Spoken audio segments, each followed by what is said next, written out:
Peace for the Troubled Heart by Herman Hoxemann. Chapter 8. We Fly Away. The days of our years are 80 years and 10, and if by reason of strength they be 80 years, yet is their strength labour and sorrow, for it is soon cut off, and we fly away. Psalm 90, verse 10. We fly away. Whoever pauses for a moment on the eve of the last day of the year to glance back upon his course of life, now finished, discovers to his amazement that his experience corroborates this testimony of sacred scripture. He does not without amazement, because of the daily course of his life, he is obvious to the rush of the stream of time by which we are all relentlessly and swiftly carried away. Partly the explanation for this is that the wings of time upon which we are relentlessly carried away move so quietly. Time is so soundless. We do not notice its violent rush. It is not like the wind, which we certainly do not see, although we hear the sound of the wind and observe and measure the speed of the wind. It is a high-speed commuter train.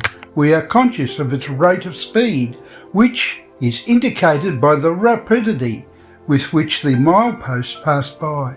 Yet time glides past unnoticeably, and the reality that we are really flying away with furious speed is not part of our daily awareness. Partly the explanation for this is that time characterises our very being. We are children of time, born in time, and our entire existence is conditioned by time. We fly away gladly. There is no opposition, no conflict between the violent rush of time and the searching and striving of our hearts. This is also true of the natural man, even though this reality is so paradoxical. Man has no hope outside the parameters of time, and whom the fear of death pursues all his life long is inwardly propelled so that he unhesitatingly cooperates with the rush of time in order to arrive at his end. The present moment never satisfies him. The natural man always seeks his peace in the future. He reaches out to the future, to what lies before him, although before time lies nothing but weariness and misery, and what awaits him eventually is nothing else but eternal destruction. Consequently, in the ordinary course of life, we do not notice the dizzying advance of time which ever races onward. But if an old year's eve we stand still for a moment in our thoughts, and look back to the past, we come to the realization that we experience this biblical message as reality. We fly away. A whole year is past, and we can hardly comprehend it. Time incessantly advanced. It did not speed up because of our impatience, nor did it slacken its pace because of our haste and because we were so busy. And now we have come to the end of the year.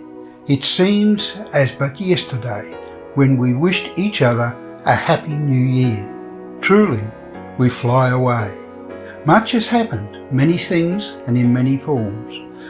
There was rejoicing and complaining, singing and crying, praying and cursing, hoping and despairing, feasting and gathering in the house of sorrow.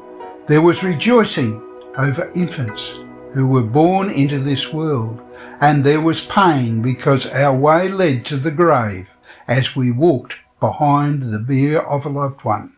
There was weariness and misery, drudgery in vanity, and struggling and battle onward without victory. There was war, and there was an end to war, but without peace. As we look back now on all of these things, on 1,000 other experiences and take stock of them all, we come to the conclusion that the declaration of the text is confirmed in our experience. Yet is there strength, labour and sorrow? For it is soon cut off, and we fly away. Serious language, joyous words, because of profound grief.